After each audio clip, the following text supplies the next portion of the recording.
Mahinda Rajapaksa concedes defeat in Sri Lankan presidential elections. A long-time president steps down, saying he would ensure a smooth transition of power, bowing to the wishes of the people.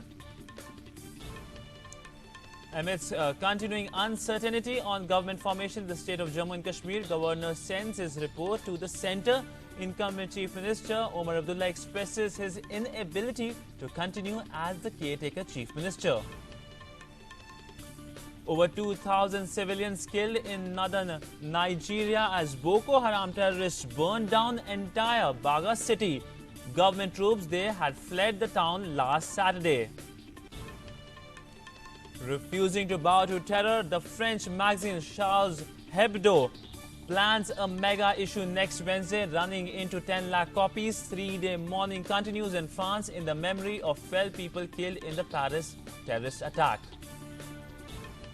And in cricket, Indian bowlers gave Australia early jolt after being bowled out for 475 in the Sydney Test. Australia extends lead to 165.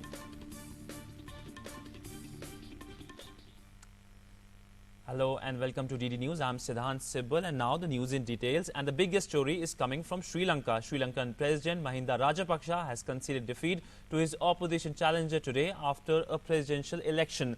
Long-time President Mahinda Rajapaksa dominated politics for a decade but faced an unexpected challenge from his Health Minister M. Sri Sena. A statement issued by his office said Rajapaksa will ensure a smooth transition of power, bowing to the wishes of the people. Rajapaksa was seeking a third term in office. He called an early poll 2 years before his term ended and came up with an unexpected tough challenge from Sri Sena, a former colleague. With the final results yet to be declared, Sri Sena is expected to be declared winner by around 4 lakh votes.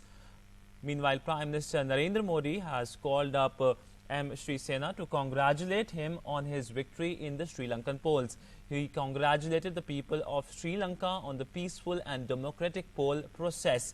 As a close friend and neighbour, the Prime Minister reaffirmed India's continued solidarity and support for Sri Lanka's peace, development and prosperity.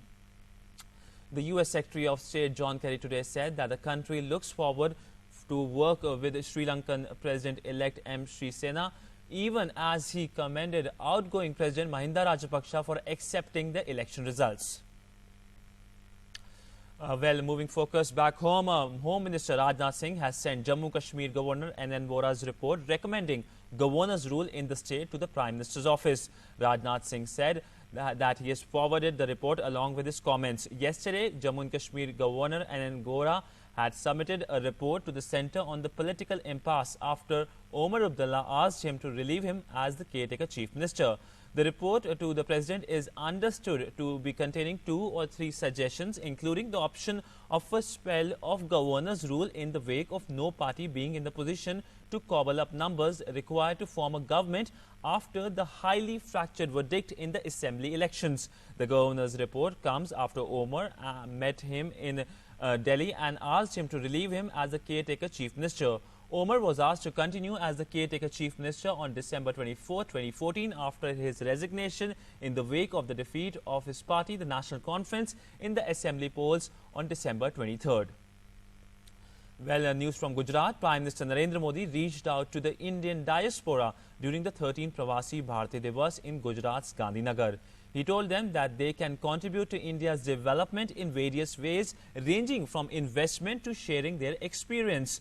Inaugurating the 13th Pravasi Bharatiya Divas at Gandhinagar, Prime Minister Narendra Modi said several opportunities await the NRIs in India. Vice President Hamid Ansari will present the Pravasi Bharatiya Samman Awards today at the closing ceremony. President of Guyana, Donald Ramthour, will be presented with Pravasi Bharatiya Samman, the highest honour conferred on overseas Indian and people of Indian origin. Inaugurating the 13th Pravasi Bharatiya Divas at Gandhinagar, Prime Minister Narendra Modi said that several opportunities await the NRIs in India and they will get here a red carpet welcome. धरती पर संभावनाएं आपका इंतजार कर रही है।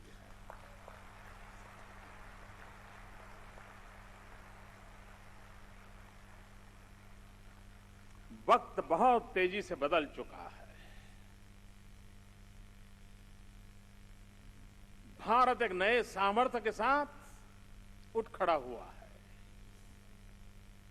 और विश्व भारत के प्रति बहुत आशा भरी नजरों से देख रहा है. Addressing over 4,000 delegates who arrived in Gandhinagar to take part in the Pravasi Bharatiya Divas celebrations, Prime Minister said the world is looking at India with immense hope and optimism. He said there was a time when professionals in India went to distant lands to explore new possibilities. Now India awaits NRIs with various opportunities. Acknowledging the problems faced by the NRIs, Modi said that the visa on arrival facility is being extended to several countries. PM added that the PIO and OCI have been merged, due to which everyone will get the same benefits. हमने कहा था PIO card holder को आजीवन visa दिया जाएगा.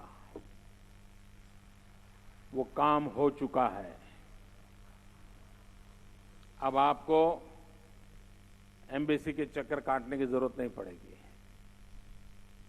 दूसरी एक समस्या थी, जो PIO कार्ड होल्डर जो थे और भारत में आकर के रहते थे, तो हर सप्ताह उनको पुलिस स्टेशन जाना पड़ता था, हाजिरी लगानी पड़ती थी. लेकिन जब ये काम करने की जिम्मेवारी मेरी आई, ये नियम अब समाप्त कर दिया गया है. PM praised the diaspora for putting India on the global map and said that they are admired all around the world for their values. Narendra Modi said, Indian diaspora is a great capital for the country which needs to be nurtured. The Prime Minister also inaugurated the Dandi Kutir, a unique exhibition on the father of the nation depicting various stages of his life and work at the Salt Mountain near Mahatma Mandir. Another noticeable feature of the inaugural event was the release of special postage stamps and coins by PM to commemorate 100 years of Mahatma Gandhi's homecoming. With Bureau inputs, Arun Sharma and Amritpal Singh's report, DD News.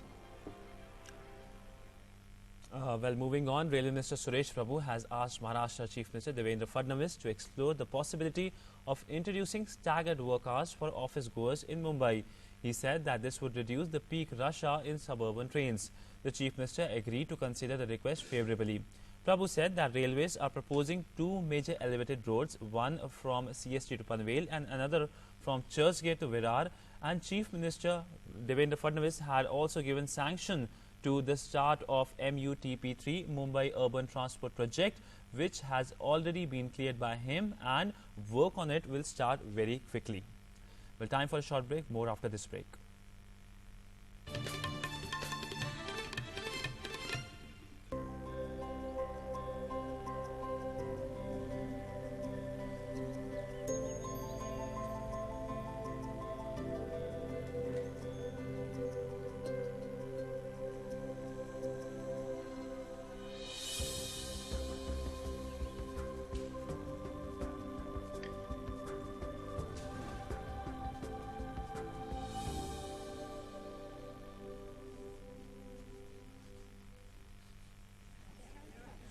साहब जी, ये हमारा job card, ये हमारा काम की अर्जी. ठीक है.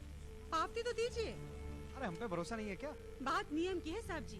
पावती नहीं होगी तो पता कैसे चलेगा कि 15 दिन के भीतर हमको काम मिला कि नहीं मिला? और अगर हमको 15 दिन के भीतर काम नहीं मिला तो फिर हमें बेरोजगारी भत्ता कैसे मिलेगा? बताइए जरा. अच्छा रुको, देता हूँ. महात्मा गांधी नरेगा, हक ग्रामीण का, विकास गांव का. अब ठीक है.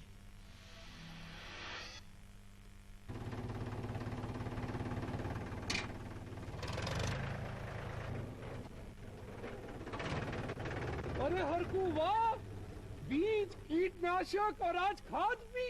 अरे इतना खर्चा कहाँ से? अरे खर्च की चिंता किसे है? मेरे पास है ये किसान credit card. Card?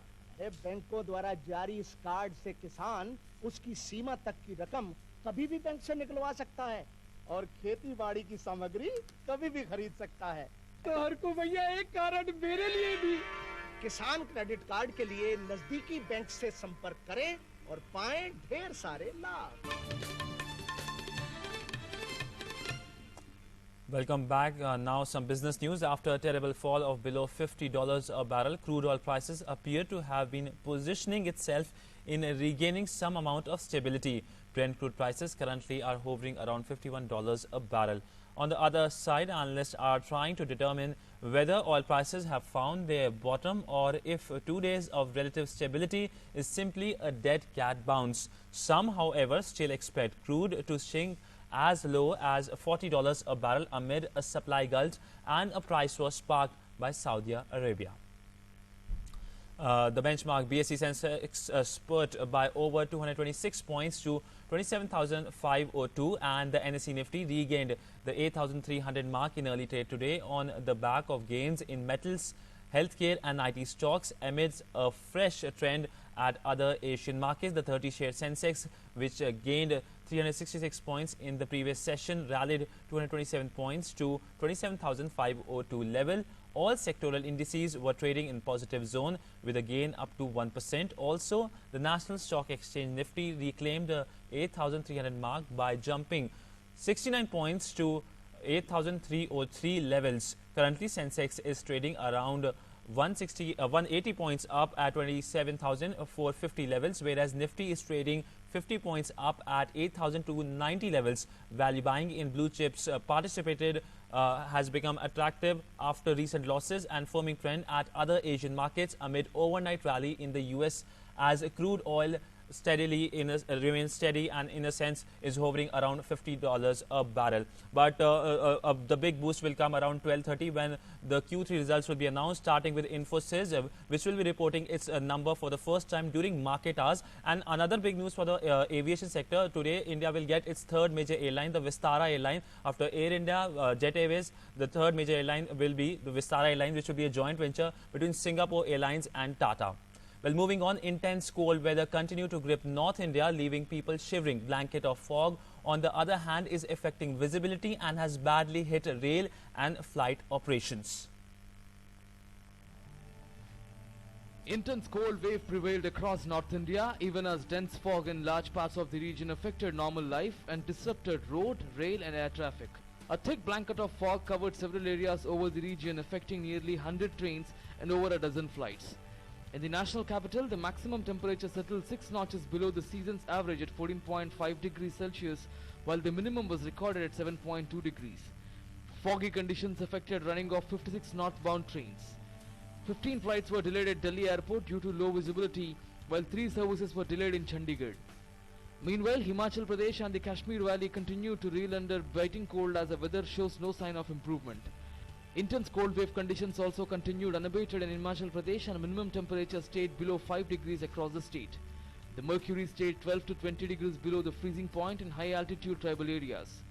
Thick ground frost occurred in higher hills and water pipes were frozen at many places, while fog engulfed the lower hills, hampering vehicular traffic in the morning hours. Residents of the Kashmir Valley shivered as the mercury dipped in several areas. Most water bodies, including the Dal Lake, were partially frozen. Srinagar, the summer capital of Jammu and Kashmir, recorded a minimum temperature of minus 4.2 degrees Celsius, down by almost 2 degrees from the previous night's minus 2.5 degrees. Kargil in the frontier Ladakh region registered a low of minus 16.6 degrees, slightly down from the minus 16.0 in the previous night. This was the coldest night of the season so far in Kargil. Intense cold conditions in the state as fog occurred at most places in Uttar Pradesh. Icy winds from the northern parts of country resulted in a drop of minimum temperature. Night temperatures fell markedly in Allahabad and Meerut divisions and were below normal in Moradabad, Meerut divisions. In the state capital Lucknow, the minimum temperature was recorded at 9.3 degrees Celsius with fog in the morning. Lowest minimum temperature over the state was recorded at Naziabad at 1.8 degrees Celsius. Cold wave also continued in Punjab and Haryana. Amid bone-chilling weather conditions, Ludhiana was the coldest place in the region with a minimum temperature of 2.3 degrees Celsius, 4 notches below normal. Amritsar recorded the second lowest minimum at 2.4 degrees Celsius, while Patiala's low settled at 6 degrees Celsius. In Haryana, minimum temperatures in Ambala and Karnal stood at 6 and 7 degrees Celsius respectively. Bureau Report, DD News. In United States, too, sub-zero temperatures and bitter winds gripped central and eastern parts of the country. Meteorologists have warned there was a little relief in sight. Freezing temperatures brought new hardship for Syrian refugees in Jordan's Zaatari camp, while Jerusalem woke up to a thin blanket of snow. As sub-zero temperatures gripped central and eastern United States for a third day in a row, Minnesotans were not faced by the blustery conditions. Bike riders bundled up from head to toe and rode along the snow-swept streets, Overnight wind chill values in most areas reached -15, -26 degrees Celsius to -31 degrees Celsius. The National Weather Service said Arctic air blast from Canada hit the US Midwest, Mid-Atlantic and Northeast, with many parts around -23 degrees Celsius. Visitors to the US capital Washington were greeted with an Arctic blast of the wind. Temperatures in Washington plummeted to -11 degrees and were expected to drop even further overnight. Too cold. I didn't imagine it would be this bad. I mean, it was warmer down in San Francisco that way. In LA, we'd just come from up that way. It was nice and warm down there.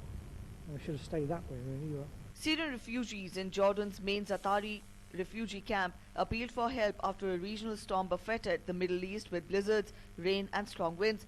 Snowfall and gales destroyed some refugee tents in Zatari. Families and children gathered around fire to keep warm.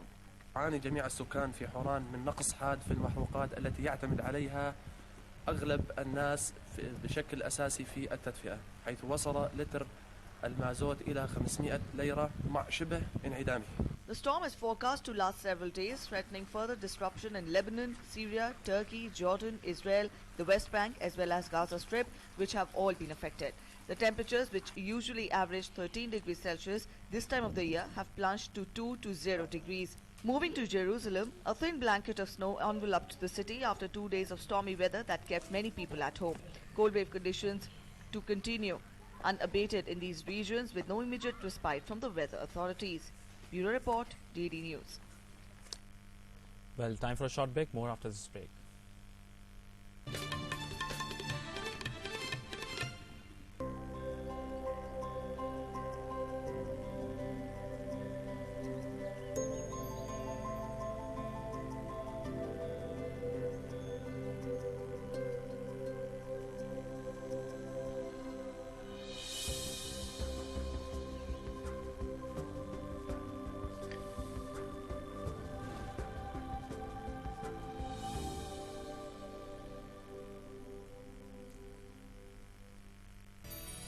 कई सालों बाद रामजन्म अपने खेतों में काम कर रहा है। ज्यादा पुरानी बात नहीं है, रामजन्म के बंजर खेतों में थे गहरे गड्ढे। महात्मा गांधी नरेगा के तहत रामजन्म के खेतों पर काम हुआ, लोगों को रोजगार मिला, रामजन्म को मिले अपने खेत। महात्मा गांधी नरेगा ने मदद की, मैं अपने बाप दादा की जमीन पर खेती कर रहा हूँ। महात्मा गांधी नरेगा में अनुसूचित जाति, जनजाति, छोटे और सीमांत किसानों की जमीन पर व्यक्तिगत काम भी हो सकते हैं। अपनी ग्राम पंचायत से संपर्क करें। ले आ गया तेरा भाई, हमेशा अपने में गुम। विजेंद्र भाई, सरकार ने हमारे लिए कई योजनाएं लागू की हैं, कुछ पता है? सब पता है। जैसे स्वच्छ भारत मिशन। इस मिशन में स्कूलों में लड़कियों के लिए अलग शौचालय बनवाए जाएंगे, हर गांव में निजी शौचालय होंगे और इसके लिए ज्यादातर घरों को 12,000 रूपए तक की सहायता दी जाएगी। साथ ही साफ सफाई, कूड़ा कचरा और गंदे पानी की निकासी के लिए हर ग्राम पंचायत को 20 लाख रुपए तक देने की व्यवस्था है। देखो सरकार रेडियो, टीवी, अखबारों और वो क्या कहते हैं जी, वेबसाइट, यानी कि हर तरह से इतने अच्छे से सारी जानकारी दे रही है कि तेरे इस भुलक्कड़ और लट्टू भाई को भी सब पता है। क्योंकि सूचना के अधिकार में ही ये साफ साफ लिखा है कि सरकार खुद से ही पूरी जानकारी हमें उपलब्ध कराए, ताकि सूचना के अधिकार कानून में आवेदन डालने की जरूरत ही न पड़े। अब सूचना के अधिकार के तहत हर जानकारी आपके हाथ, पर जब भी जरूरत पड़े तो सूचना पाने का अधिकार हमेशा आपके साथ। Welcome back. Now let's take a look at some other news making headlines around the world.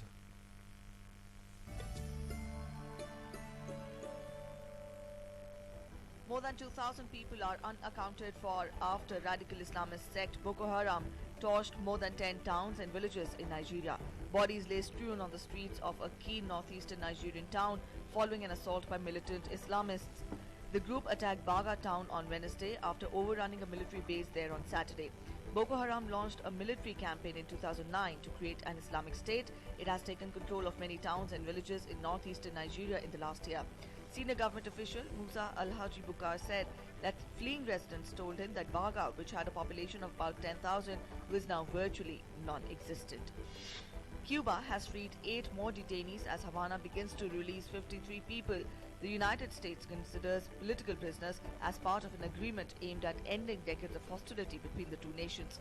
including 3 detainees released on Wednesday. Havana's commitment to free the 53 prisoners was a major part of the historic deal announced last month, under which the two governments agreed to renew diplomatic relations after more than 50 years. Suicide attacks targeting security checkpoints and Shiite worshippers killed 23 people in Iraq on Thursday. Police said a suicide bomber rammed his explosives-laden car into a police checkpoint in the town of Yusufai, just south of the capital Baghdad, killing 3 policemen and 4 civilians and wounding another 21 people. Later on, a suicide bomber driving a pickup loaded with explosives struck a checkpoint manned by police and Shiite militiamen near the city of Samara, killing 8 people and wounding 23 others.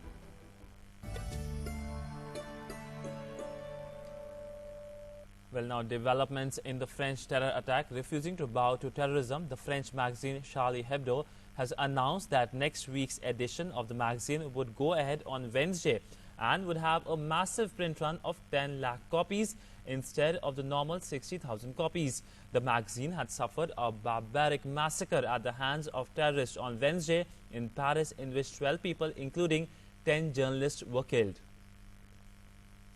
Armed and masked anti-terrorism police snooped on Woodland village northeast of Paris on Thursday in a manhunt for 2 brothers suspected of being the gunmen who carried out the attack. A day after the Paris attack, officers carried out house-to-house searches in the village of Corset, a few kilometers from a service station where police sources said the brothers were sighted in ski masks.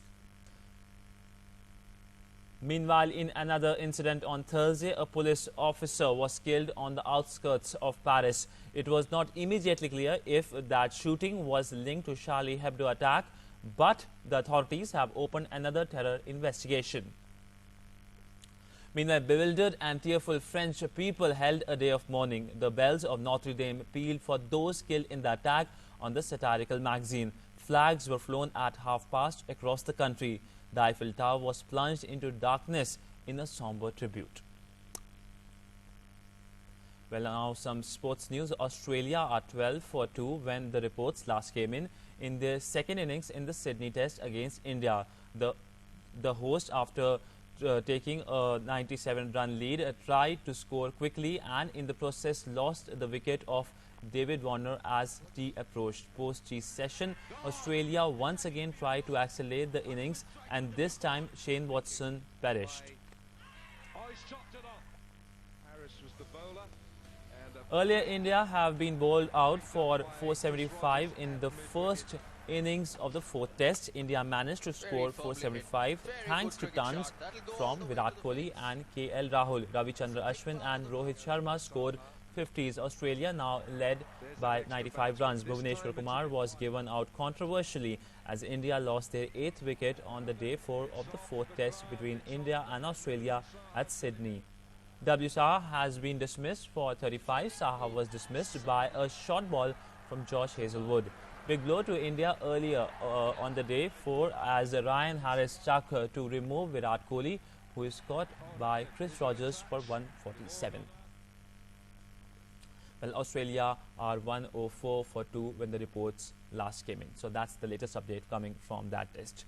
Moving on, in tennis, the United States pairing of Serena Williams and John Isner snuck into the Hopman Cup final with a 3-0 win over the Czech Republic at the Perth Arena on Thursday. The pre-tournament favourites had to complete a clean sweep of the Czech combination in the Group A tie to reach Saturday's final of the mixed teams tournament. Serena Williams fought off a strong challenge from Czech Republic's Lucy Safarova to put the United States 1-0 up in their Hopman Cup match in Australia on Thursday. While number 1 Williams won 6-3, 6-7, 7-6 against the left-hander ranked 15, who came back from a set down and forced a tie-break in the second, which she took with ease. Williams then showed her traditional grit after Safarova broke to lead 6-5 in the third, with the American breaking back and going on to win the closely fought tie-break 8-6. Williams produced her trademark power and fighting spirit to survive a huge challenge from Safarova in a high-quality singles match that lasted more than 2.5 hours. After appearing disinterested in her straight-set loss to Eugene Bogart on Tuesday night, Williams was switched on from the outset against Safarova.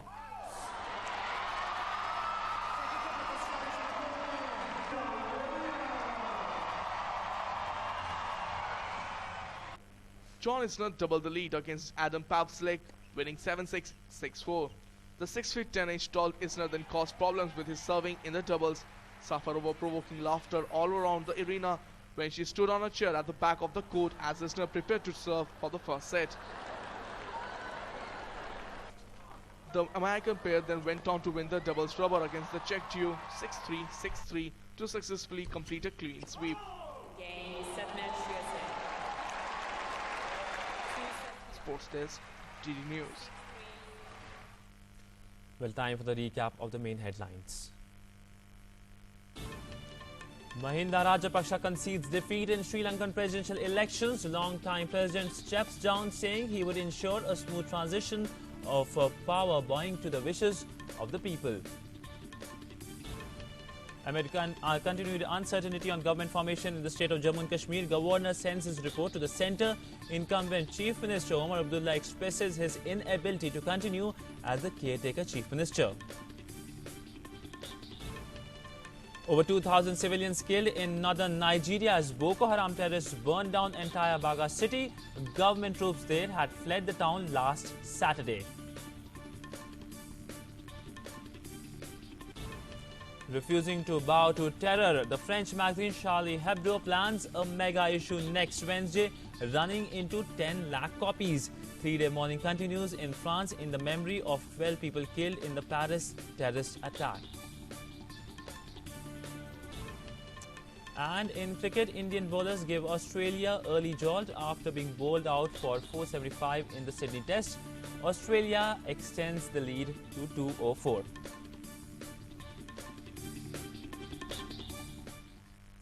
Well, that's all in this edition. Thanks for watching. Namaskar.